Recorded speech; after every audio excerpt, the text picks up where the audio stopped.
my channel! I upload video every week, so mag-subscribe kayo para hindi niyo yan ma-miss, guys. So today, simpleng video lang ang gagawin natin. I'm just gonna share with you kung ano yung makeup ko everyday. My everyday makeup routine. Kung gusto niyo malaman, please keep on watching. This is me not wearing any makeup on. And bago ko simulan yung makeup, mag-prep muna tayo para maganda yung canvas, para maganda yung labas nung makeup sa skin natin. So, anong ginagamit ko bago ako mag-makeup? First off, I'm using this one, Argan Oil Glow Moroccan Argan Oil. So, ito siya, parang oil siya, tapos, konti lang guys, konti lang kapag ginagamit ko to everyday. Pati bago din matulog, ginagamit ko din to actually. So after nito, pag nag-set na siya sa skin ko, ang sunod na ginagamit ko is this one. I'm using this Soothing and Moisture Aloe Vera 92% Soothing Gel. I'm using the brand Nature Republic.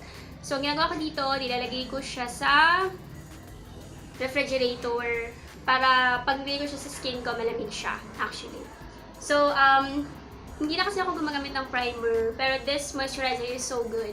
Kasi pag nilagay mo siya sa skin mo, mas maganda yung kapit ng makeup sa skin mo. Kasi nga, yun nga, parang medyo nagli-leave siya ng, hindi naman sticky, pero parang gano'n na nga. Tapos, pagka tinapalan mo siya ng face powder, mas kumakapit yung face powder, as mas maganda yung labas ng face powder sa face kapag ito yung ginagamit ko. So, everyday din ginagamit ko to. Medyo pasaway tayo kasi hindi ako nagsa-sunblock ngayon. Pero nito lang naman yun. Pero it's very important na mag-sunblock kayo. Kahit wala na nga kayong moisturizer, pero sunblock, it's a must talaga. Kasi para ma-prevent natin yung aging at saka yung sunburn. Sinisimulan ko yung makeup by using this Fashion 21. This is Fashion 21 two-way cake. Okay, ewan ko kung nakikita nyo. Two-way cake with papaya extract. Meron na rin siyang SPF 35. So, ito lang everyday na ginagamit ko. I'm in the shade 1. Yung pinaka-light o yung pinaka-fair na color na meron sila. And I'm using this brush. I got this sa Landmark.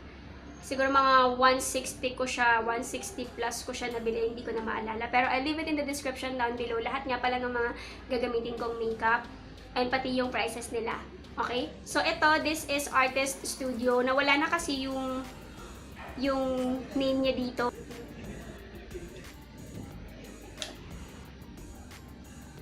So, ganyan. Parang, ako kasi, sa umpisa, tapping motion lang yung ginagawa ko. Parang ganun. Kasi, in this way, mas kumakapit yung face powder sa face. So, mas tumatagal siya and mas maganda yung coverage.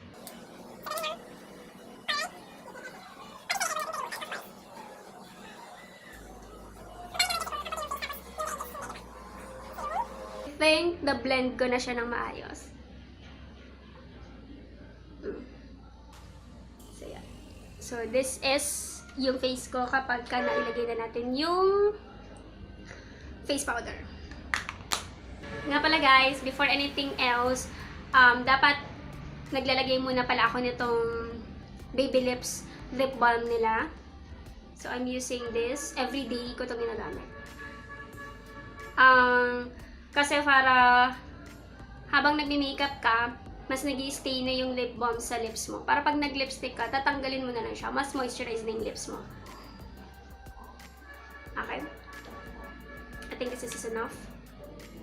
So, let's go now to the next. So, ang sunod na ginagawa ko is kilay na tayo agad. Kilay na. Ito. So, I'm using this Into It. Hindi mo na nga makita yung label niya. Kasi nga, ilang taon na din to sa taon na talaga siya guys. As in, college student pa lang ako, ginagamit ko na to. Hindi ko alam kung expired na ba to or what. Pero okay pa naman siya, nagagamit pa naman siya. So yun. I'm also using this brush, eyebrow brush. I got this sa Watsons. Siguro it's worth 60 plus. Mga ganun lang. Mura lang din to. And yun, gamit na gamit ko rin to. Sobrang sulit nito. And then, Marionaud, hindi ko sure kung ano yung basa dun sa brand na yun, pero yun. I'm sure nakakita nyo rin naman ito sa Watson. So, let's get started with the eyebrows. Isimulin ko yung kilay ko dito muna sa outer part. Itong, yan na yan. Ang nilalagay ko na shade is yung dark shade. So, pagdating sa gitna, dyan, ang ginagamit ko na, pinaghahalo ko tong lighter shade at saka itong dark shade. Para maging, yung timpla niya, hindi na ganun ka dark, yung brown niya. Tapos yun, pagdating dito sa inner corner, parang tira-tira na lang yung ilalagay ko. Para dito dark, tapos palight ng palight. Kasi ang pangit kasi tingnan ng kilay na galit yung dito niya. Pag nakakita kong may ganun na kilay, gusto ko kumuha ng brush tapos i-blend yung inner corner nila. So, ito munang dark shade. Yan, saktong dami lang. Lapit ako sa camera para mas makita ninyo. Okay? So, dito muna sa outer corner.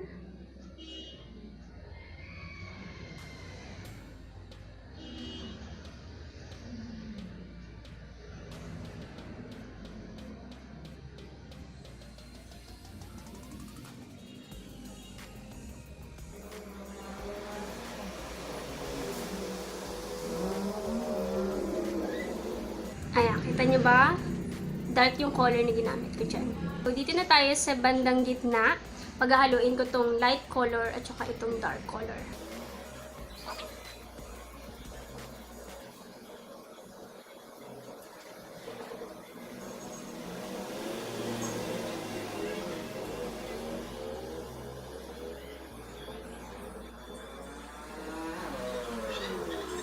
Ayan. Pagdating dito sa inner corner, ang ginagawa ko is, biniblend ko na lang yung mga tira-tira dito, biniblend ko dito, para magkaroon na ng color yung sa inner corner.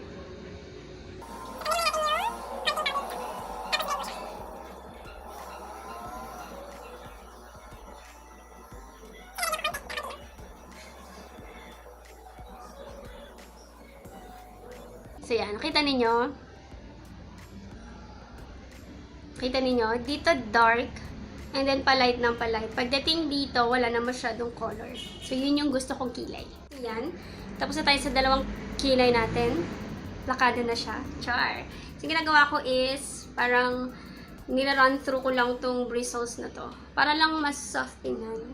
Ewan ko, ginagawa ko lang siya. Ewan ko kung may natutulong siya. So, yan. Now, we're done with the kilay. Ang sunod na ginagawa ko, hindi na kasi, for everyday kasi hindi na ako nagko-concealer. Although, yung dark eyes ko talaga makikita mo siya. Pero hinaayaan ko na siyang ganyan, okay? Kasi everyday makeup lang naman to eh. So, let's go now.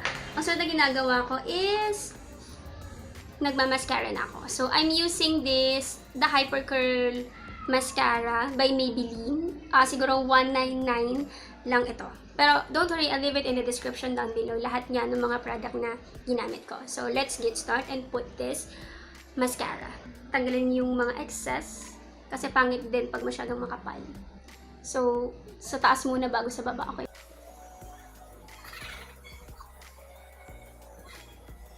Yan. Plakado na siya, best. Pwede na yan. Tapos, sa baba naman. Sa baba, konting-konti lang talaga yung nilalagay ko. Kasi, bilugan yung mata ko. Ayoko na masyadong palakihin pa siya, okay?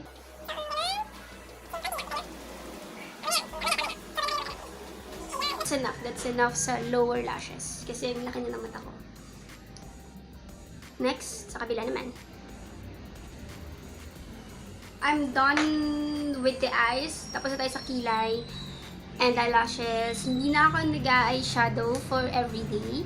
Actually, wala nang eyeshadow, walang concealer. So, next na natin is yung blush on. So, ang blush on na ginagamit ko is this one. This is Milani. I'm in the shade 05 Luminoso. Nakikita nyo ba?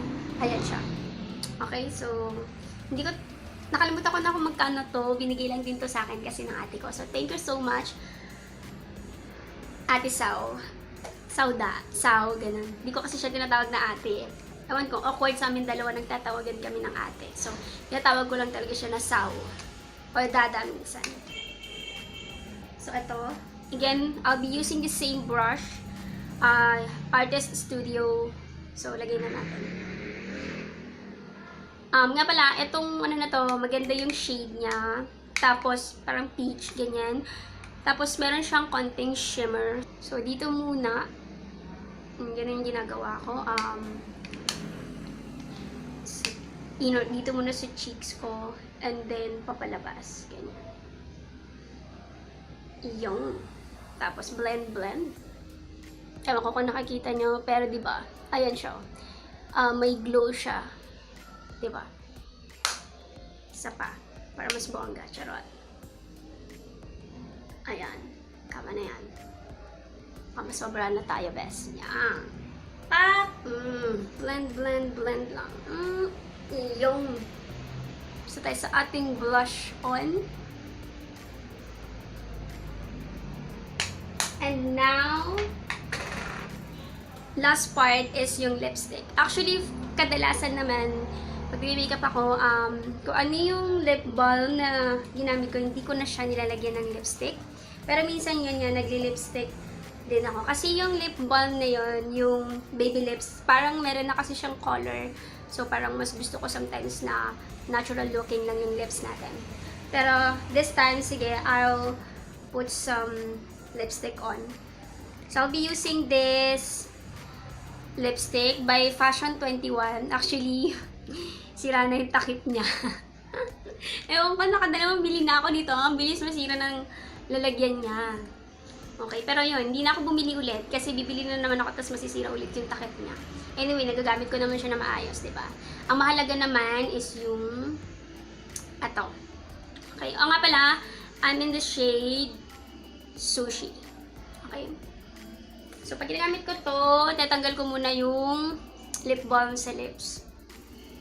Okay? Para yung natira-tira lang yung, para hindi ganun kalagkat. Tsaka para mas mag-set to. Ayan, okay na yan. So, let's put some lipstick on. Dito naman, for everyday, tinatap-tap ko lang siya sa lips ko kasi ayoko nang masyadong makapal. Gusto ko nga parang natural effect lang. Ganun.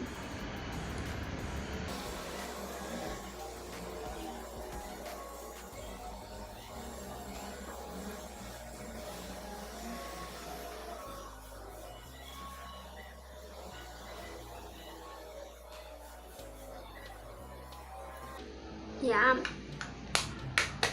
So, kung mapapansin nyo, parang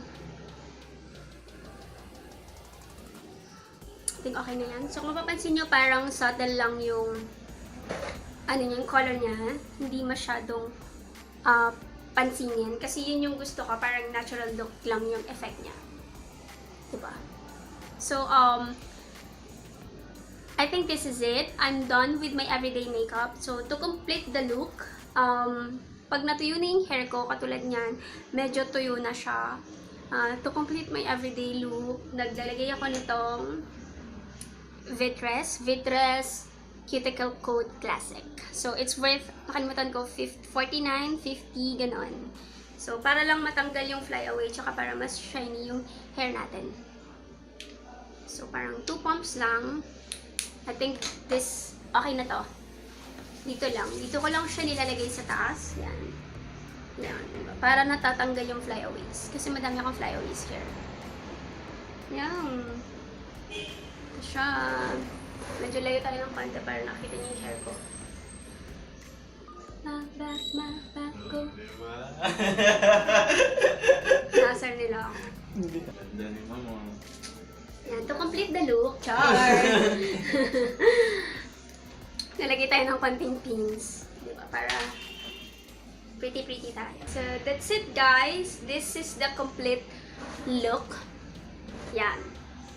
So, pero hindi naman ako everyday ganito. Actually, most of the time, hindi nga ako nagbe-makeup everyday. Kasi nga, walang time and yun nga, hindi ko lang feel. Pero pag feel ko na mag-makeup, ito yung everyday look ko. Tapos, ito, dagdag lang itong pin na to. Ganda, di ba? Ayan, ang cute. Ewan ko kung maganda yung pagkakalagay ko.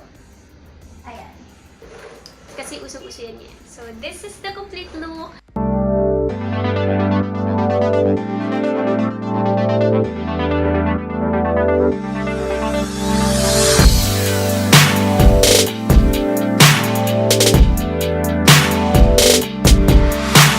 So, that's it na-enjoy ko yung panoorin yung video ko. And if you did, don't forget to subscribe, like the video, or share it with your friends. Follow me in my journey to self-mastery.